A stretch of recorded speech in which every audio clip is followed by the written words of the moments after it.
This is the Triad Real Estate Collaborators Podcast, brought to you by First American Home Warranty and Ashley Williams, Brittany Cook with Movement Mortgage, Tyler Castle with Steele and Vaughn Moving, Drew Brandon with Home Team Inspection Service, and Sean, Lori, and Brian with Stegall and Clifford Attorneys at Law.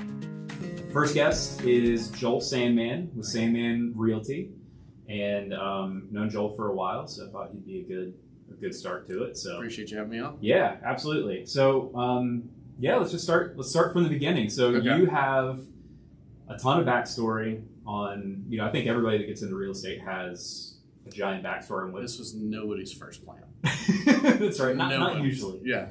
I think, now that you have like Netflix and Ryan Serhant and all these other shows that are going on, I think some people are turning it into their first plan. Yeah. Right. But for us old balding people, that's I'm almost 40. I'm not there yet, but I'm like, by the time this comes out, I will be. Yeah. So my background kind of is, I came up in the golf business. I worked as a golf professional for 10 years. Before that, ever since middle school, I worked at a club. So I left at 31 years old and I had 17 years experience. Yep. And then from that, at that point, I was interviewing for that professional job here at Old Town Club. I'd been working there for 7 years. I kind of put in my dues, didn't get the job. And I just sort of took that as a sign like, hey, it's time to go try something else. And I went and did commercial construction with my dad, which I'd kind of done off and on, like throughout. That's what he made us do in college in the summers and high school and that, just to make sure we weren't getting in trouble. And so at that point, I left Old Town in August of 15, got married in October, started with my dad in September, and went to Asia, and I was working in Macau for 2 years off and on. But my first trip there, we usually go 2 to 3 months at a time. My dad spent like 10 years there, almost the entire year every year. But 10 days into my first 10-week trip, my wife called me and told me that we were having a baby. So, a couple months later, when I'm back home, I started taking my classes at night to get my real estate license. I go to my job during the day, go to the shop, fabricate this, that, and the other, take care of the project management side of things, and then go take my real estate classes at night. And so my son was born at the end of March, and then in January, I got my license and basically just started everything up. Went from a pretty decent paying regular salary job to, with a 9-month-old son, just saying, nope, this is, I'm going to try this and see what happens. Now you got to generate something out of thin air, Yep. right? So, you have the entrepreneur background with your dad then. So Yeah. that's helpful. You kind of understood a little bit what to expect. But what did you actually expect when you're walking into this? Because, I tease new agents all the time. It's like, all right, so when do you get the free Lexus, right? Yeah. Like when you get the fancy, shiny things that come with doing real estate, right? No, you can go down and see I've got a super sexy 2020 Prius that is to be paid off very shortly. Look, 40 miles to the gallon is sexy. It's actually 60. Don't short it. No, I have a very light foot on that gas pedal. I watch that eco mode. I'm really into it. So I never really bought into that. My wife and I were really not into things. We want to make sure that our kids are set up well for the future and that we hopefully leave them with more than what we started with. But really, I honestly had zero expectation. I knew that, okay, hey, we're having a kid. My dad had traveled for 20 plus years where I'd see him 4 times a year. My parents are still married. I don't know how they are. They've worked through it, and well, they still had their whole dating phase to go through. Yeah, right. So he retired 2 years ago, and I was like, how's this going to work? But my dad and I were super close when I was a kid. Coached all of our sports teams and this, that, and the other. He started traveling like that when I was probably about 11 years old, and until I was 31 when I went to work for him. I've been seeing him 3-4 times a year, unless I was, on summer break and I was out at Lockheed Martin working for him on a defense project or something like that. So my immediate reaction was to tell my dad the next day, hey, I need an exit strategy. I'm not going to do this. I love you, I respect you, but I want to be there for my kids. And so I guess my biggest expectation with real estate was that I was going to find a way to be active in my son's life. And work-life balance, because I know we've talked about this before, Super super important, right? It's also super difficult. Yep. And you married into a situation where your wife travels a lot, right? So like you are carrying a lot of that parental load, and Yep. How does that work with what you do? So yeah, my wife's travel, that's a new thing in the last 2 years or so, but she left, she's an optometrist and left practice during COVID and pursued something else. Now she's in pharmaceuticals, so she travels 100 to 150 days a year out of state. And so it's just active and open communication. Like anything in life, it's going to succeed. It was a little contentious there at the beginning, like trying to figure out how this is all going to work. We just got off the phone 5 minutes before we hopped on this podcast. She's driving back from Virginia right now. We've kind of found a rhythm and a routine that works now, and I just know that in the evenings, for the most part, I'm going to be at home. I think finding the people, finding your tribe, if ninja selling, find your tribe. I'm always very honest with people up front, like, hey, I'm super, super excited to work with you. I take this as a huge honor to help you and your family find what's going to be the best thing for you or help sell your house, whatever the case may be. But I'm a real estate agent the second. I'm a dad first. And I still find time to go to showings in the evenings. My kids come with me sometimes. My son had been in more crawl spaces than probably most agents have been in by the time he was 2 years old. He loves crawl spaces, snake skins and stuff like that. Yeah. It's an interesting place to be. Oh, spiders. Yes. Lots of spiders. But yeah, I think just being very open with people about, where my priorities are. I'm still going to always be available for you. If I can't be there, I'll try to line somebody else who can. But, let's try to figure out times that are going to work for both of us first. And if there needs to be an accommodation, my parents live 25 minutes away. My mother-in-law's 15 minutes away. I drop them off. I pick them back up. We are extremely, extremely fortunate that both of our sets of grandparents are very active with our kids' lives. So if I need a hand when my wife's out of town, we can manage it. So I think that's super important that, I imagine mostly realtors and your friends are going to be listening to this, right? And I think it's so important that people think that this is a 24/7 type environment, right? And I think a lot of people treat it that way. Sure. Right? That they get a call at 9 o'clock. I have to answer the phone. I have to go out and do this on a whim. So how does that, you talk a little bit about how the conversation goes with your clients, but what's their reaction to it? Because I think that's important for people to know, it's not contentious as long as you have the expectation of it. No, I think, people appreciate the honesty, I think, one. And if they don't, if they say hey, I need somebody at 10 o'clock at night every week, it's like, is that somebody you genuinely want to work with?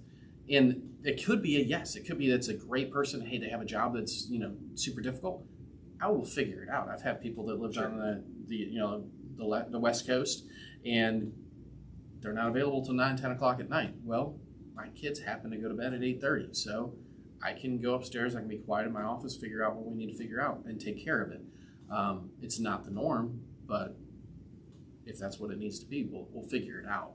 But I think the majority of people, they have at one point or another been a parent. They have grandkids.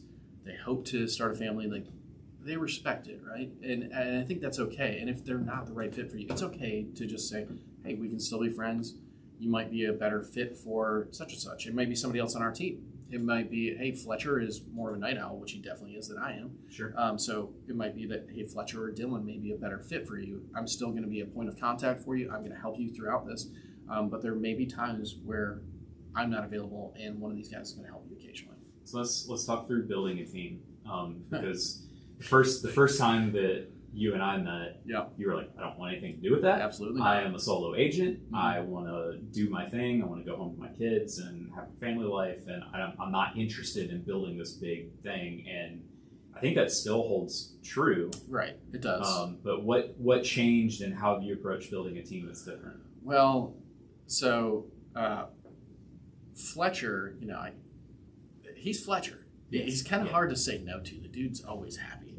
And, this really came about kind of actually very accidentally. He was going to get his real estate license because we're in a, he has an insurance company. Yep. I had real estate. I was referring him business, and he was sending things to me. And he was, a great friend. He's sending me a lot of business. Yep. And I was like, you know what?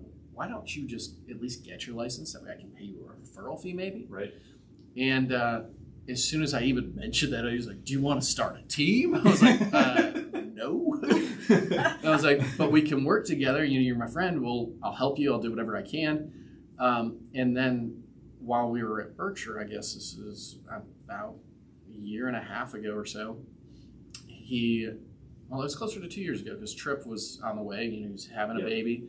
And Berkshire to newer agents, their split wasn't great. So I was like, well, I talked to our BIC at the time, and I was like, if I were to form like an informal team, can we be paid at my split, and then I can increase what he's making, and I'll still make a little bit off of it, right? And so that's what we did. He ended up getting paid about 10% more. I made a small cut. And so I did it kind of out of what I thought was a necessity because I wanted him to stay with us. He's starting to do better, and like friends, I don't want that to break up. And it was a way for me to try to put more money in his pocket because things were changing for him. So that's kind of how it started. And from there, Fletcher needs a little bit of a babysitter from time to time. For sure. So it turned we love Fletcher. Yes, we do. Fletcher's amazing, but he is he knows he needs a babysitter. Yeah. Don't even.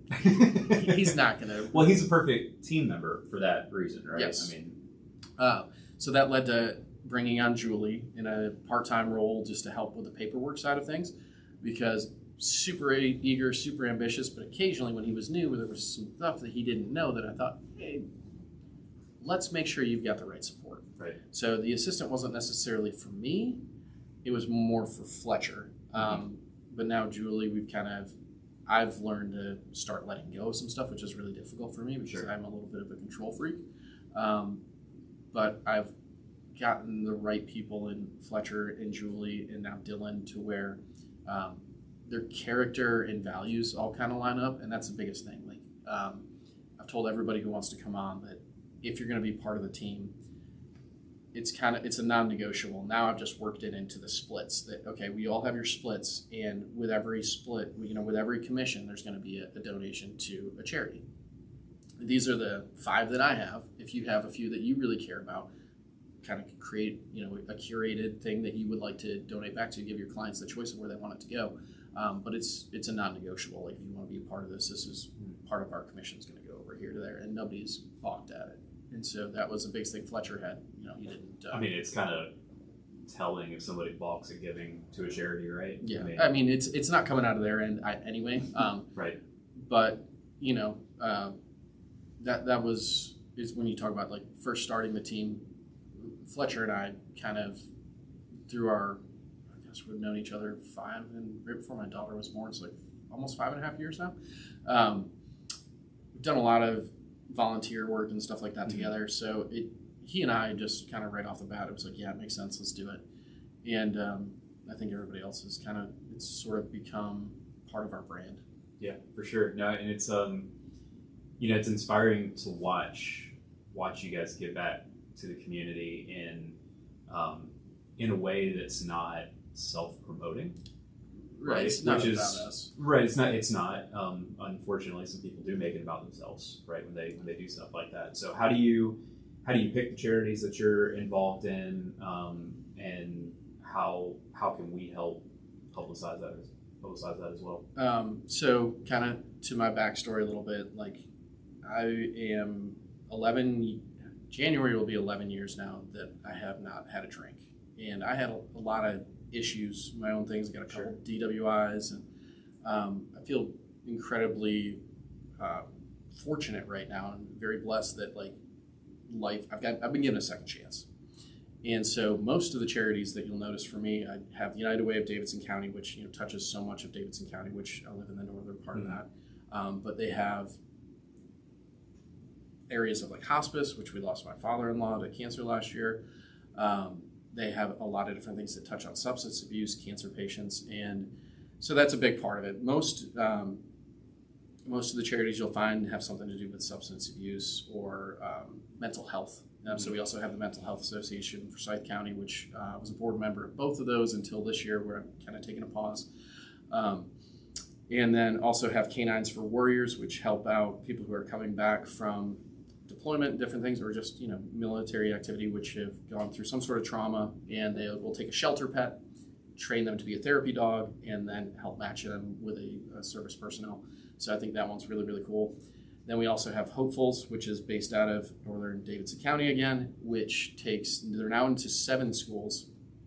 They're all Title IX schools where, is it Title IX or Title I? I always get confused. Title I. Yeah. Title Title IX Yes. sports. Yes, yeah. Right, So Title I schools where, majority of the children are below the poverty line. So they're now in 7 schools. They identified through the principal the 50 most needy children, and they get breakfast and lunch at school.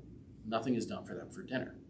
So what they'll do is they'll prepare the meals for them. They put them in this really cool packaging, so it looks like they're getting a present every day. It goes straight into their backpack, and then it can be microwaved at home because their parents are either working, they don't have the means to provide dinner, whatever the case may be. They've got dinner Monday through Thursday when mom and dad are working. Yeah. And so they're serving over 750 kids now times 4. It's like 3,000 meals. That's crazy. A day. Or sorry, 350 meals times 4, so 1,400 meals a week. And so we go over there, we volunteer once a month, every Monday, second Monday of every month, and help make and package the meals, but then also it's one of the nonprofits that people can choose from. Yeah. And so I know I've hit 2, 3, 4. I'm blanking on the 5th here at the moment. Don't hold that. We'll edit it out. It's okay. Yeah. So, but generally speaking, it has to do either something with children. I've always had a soft spot for kids. I've always really wanted to be a dad. It's my favorite job. And then substance abuse and just people who maybe are having a tough time paying the bills. We come from a very low income background when I was a kid. My grandparents used to kind of drop off groceries once in a while, but my parents were too proud for food stamps and things like that. We couldn't afford to heat my house when I was a kid. We had kerosene heaters all over the place in the middle of Western New York. In the middle of the winter, it'd be 35 degrees inside. So me and my brothers would always have a joke that you don't want to wake up and go to the bathroom in the middle of the night. If you did, you should hope you just have to pee. So maybe you get stuck to the toilet seat. But I mean, that stuff stays with you. So you don't want other people to, especially kids, like they don't have any control over it. You don't want them to have to go through more than they have to. Right. Yeah. No, that's super, super inspiring that you did that. So, heading off to a less serious note. So, my background's in sports, right? So I worked in college athletics for 10 plus years. Like ever since I was in college, worked until I was 28 in it. And I got burnt out, right? Like I haven't been to maybe 4 sporting events since I left, right? Yep. So take me through what golf is like for you, because I've got some other friends that are retired PGA professionals that cannot stand to even look at golf clubs. Oh no, I love it. I did take some time away. I was, like I said, 17 years of my life, and formed some really, really strong relationships there. So most of my really good friends still are from the golf business. But when I first left, I drove my wife nuts because I was up every Saturday and Sunday morning at 5 a.m. Being like, what do we do? She's like, we sleep in. Leave me alone. I'm like, all right, well, I got to go do something. But I probably took the first couple of years, I played 5 times a year or something like that. But now I've kind of worked back into it. Golf is a great vehicle to raise money for different nonprofits. And that I don't know how I blanked in this other one, but the 5th nonprofit that I support is I started a scholarship fund for my best friend from college. He unfortunately a couple of weeks before my son was born, lost his life, and so I have a scholarship fund in his name as well. But for the golf thing now, it's a great way to help raise money for these different nonprofits. It's always kind of been my passion as a kid growing up. I played every other sport. I was captain of my baseball team, soccer team, basketball team growing up, and golf was the last one I picked up, and I sucked at it. Is anybody good when they first start though? I mean, no. I mean, for me, it was my older brother played in college. My younger brother played on a full ride at Notre Dame. Okay. And so I think my sophomore year of high school, I was runner-up for Conference Player of the Year. I missed by 1 shot over the course of 14 matches the entire year. So 1 shot of being Player of the Year, and it was still like, man, you suck because your little brother kicks your ass, and he does. Right. I mean, he's just. And so I always had that chip on my shoulder that I wanted to get better at that. So I quit every other sport and started focusing on golf. And so are you better than him now? Probably not. No. I mean, he had he not broken his back, he'd probably be on the PGA Tour. He was very, very good. Gotcha. So you know, but it's something cool too now that, you know, my kids are asking to get out there and play a little bit. My nephew's playing here and there, and I can kind of try to get my older brother back out in the course, because that's like all we did as kids. That's how we connected. Right. And he's the only one of my brothers that are local anymore. The other two have kind of, one's in London, one's in New Jersey. He's the only one of my brothers that I get to see very often. So to be able to do that, I like work it into. I have a client golf trip now once a year. Nice. I just got back from. We went down to Southern Pines for 3 days. I rent a big old house. Invite some guys that I know love golf as well. Pretty much all clients, and we go down there for 3 days, just have a good time. It's a really good way to get deep into relationships. Buy a house from you. Right. Come back house. No, but I mean, you spend 4 hours with somebody out on the golf course, especially if we're all old, we're fat now, we don't walk. But you're riding with them in a golf cart. You have 4 hours to sit there and talk to them about their life, what's going on. You know, how can you help them in whatever avenue that is? If it's their business, their personal life, whatever it is, if you can help them one way or another. That's kind of always the way I've looked at real estate. Like, people are going to know what I do if I'm curious enough about who they are and what they're doing, right? Sure. Like, unless you're a sociopath, you're going to ask something about the other person if they continue to ask you about yourself. And if they feel like you're competent and you actually care about them, they'll do business with you. So I'm never, like, the most dreaded, I can't stand it, phrase is like, who do you have that you know that wants to buy or sell real estate? Like, just shoot me. I can't stand it. Like, it's slimy. Yeah, it's commission breath. I mean, it's awful. And it's an embedded script in a lot of it is, like in a lot of the industry too, right? Like, it's not even something that people are just saying. They're being taught that all the way through.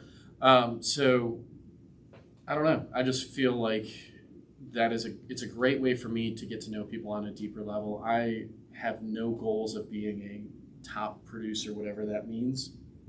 I want to be able to have a good balance, like we talked about, and be able to really have enough time for the people that I am working with, that they know that I care. Your next transaction comes from the one that you're in. You deliver some white glove service. People remember you. They refer you to friends and family.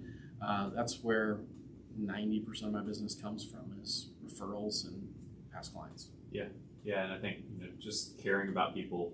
It's because it's truly there's no such thing as a fast sale in real estate, right? Like, it's not, you can't dial for dollars the way that you can in some other industries. And, sure. I mean, I guess you can, right? I mean, you call expireds and for sale by owners and ones that can be hot leads, but you're competing with everybody else in the market to do the same thing, right? But no, the relationship aspect, super, super, super important. I think that gets lost a lot of times. So what are some of the things that you do once the deal is closed? I mean, you talked about the golf trip, but when the deal's closed, how do you maintain that relationship? I think it's just, continuing to pay attention to your people. Like, we have social media now, like, people use it so often to just kind of push stuff out, but don't pay attention to what other people are doing. Like, hey, congratulations on your new job, man. That's awesome. Like, let's go get lunch. Let's talk about it. There's no part of me that's like, oh, he's going to buy a new house because he just, got a promotion. I still want to hear about it. What's going on with you? Somebody lost a close one to him. You call them and just tell them you're sorry. Most of my business comes from lunches and coffees. Yeah. Just making sure that you're present with people. Turn your phone off with somebody. Actually have a real conversation with them. What's truly going on in their life.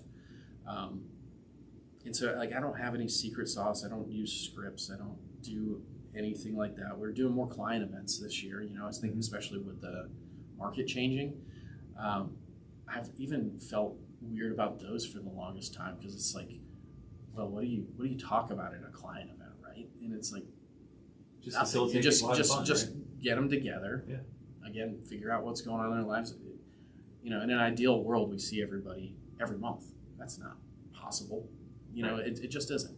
So we're trying to do 4 to 6 a year now, getting people together. It's usually very family-friendly stuff. Like, that's kind of who we all are. I had to be really careful about asking my wife to come to your last one, because my son's obsessed with Minions and Despicable Me, and we couldn't go. It's Yeah. just like, you need to keep your mouth shut. You can't say anything about this. But we had a lot of kids there. That was the first time ever being to a movie theater, so that was interesting. We didn't have any meltdowns. We even had some 2.5-year-olds there, and I was like, "This is gonna be interesting." But no, you let them run around a little bit and just Yeah. know they're not going to sit down. Fine. and that's the biggest thing is, and that's who I think we work well with, right? Like, I'm not a super formal person. You're not going to catch me wearing a sport coat and a tie. Like, I wore pants today. Just, I don't know Thank you for why, that, by the way. but generally speaking, I'm going to be in shorts and hanging out. If you need somebody who's going to wear pants in the summertime, I'm not the agent for you. Like, even if you're buying $1 million house, I'm just not going to show up dressed to the nines. It doesn't feel authentic to me anymore. Well, I had to do that for such a long time in the golf business. That was like the first thing I did. It's like I had to wear pants every single day. He just ripped his pants right off. Yeah, That's right. Yeah, no more just rip pants. them I'm pantsless. Pantsless. It's bottomless Tuesday, whatever. But we had to wear our slacks every single day. Didn't matter if we had a golf tournament going in the middle of July and it's 100 degrees outside with a 110-degree heat index. We're wearing pants and we're there for 14 hours. Yep. So as soon as I got a job where I'm like my own boss, that was the first thing. My wife can't stand that about working in the inspection industry, and she wants a well-dressed husband. Yeah. And she didn't get it, and I apologize on a regular basis, but at the same time, so my wife had one. She coached me out of it. yeah, she coached you out of Yeah. it. Well, she's trying to coach me into it. No. It's I not used to working. I had all Peter Millar, everything. Everything was super nice. I always had my iron out. I'd make sure I creased my sleeves every morning, everything like that. And she's like, I look like hell when we go somewhere because I'm wearing athletic shorts and a t-shirt, and you've got your button down on, your slacks, your loafers and everything. It's just what I wear. And so most of that I'm too fat for now, and I didn't replace it. It's still maybe in my closet, who knows? Maybe my 40s are going to be my magical decade where I get in shape, but I doubt it. Dude, young kids makes that so hard. Mm-hmm. Right? I mean, it's... My kids know as soon as my wife goes out of town, they're like, hey, Daddy, you want to go to Culver's? I'm like, hell yeah, let's go. You want to get some fries, cheese curds, guys? Yeah, that's right. No, you try to go to the gym and you try to eat right, and then, because it happens every Thursday in my house. Like, I come home, we have meal plan that we've discussed that's healthy during the week, and I get home on Thursday and my wife looks at me and she's like, I'm done. Pizza? Yeah, exactly. Like, I mean, I guess that's what you guys want. Like, sure. And then there's no talking about it, right? Mm-hmm. So, it's hard to stay slim, or early 20s type body when you got kids at home. It's gonna happen one of these days. Yeah. They just have to be out of the house. Yeah, probably. But it's only 10 years off. Yeah, it's scary to think about, right? Yep. Yeah, but life, it happens. It does happen. So on that note, appreciate you stopping by. Yeah. Anything that you want anybody else to know about? Not necessarily. If you have any, if you know anybody that wants to buy or sell a house, reach out to Joel. No. If you have anybody who's curious at all about the nonprofits that we're involved with, shoot us an email. We'd be happy to tell you more about them, kind of give you the backstory. That's one thing we do as we're leading up to closing with every client. Mm-hmm. I have my email that goes out that has the links to all of them and their core missions, and so they can hopefully choose one that resonates with them. And I mean, that's the one thing I think we lose track of in real estate is things are getting tough right now. No doubt about it. Sure. But we are paid well for what we do, and if you're having success with this, if you're really enjoying what you do, I think you have a bit of an obligation to try to lift somebody else up too. And so I would challenge most agents to try to figure out some way, find something that really matters to you, and you work it into part of your routine. You don't do it because it will lead to business, but at some point or another it probably will. I mean, you do it because you want to do it. Yeah, it's a whole adage of you treat people well, you do the right things, and eventually it's all going to come back. Right. At some point, right? Mm-hmm. So you don't have to force it. Just the laws of nature and God or whatever you believe, it's going to come back to you. Well, how many centuries throughout time people have always been talking about karma, right? Right. Yep. And so you get what you give. Yep. 100%. Awesome, man. Good catching up. Yeah. Thanks for having me on. All right. Appreciate it.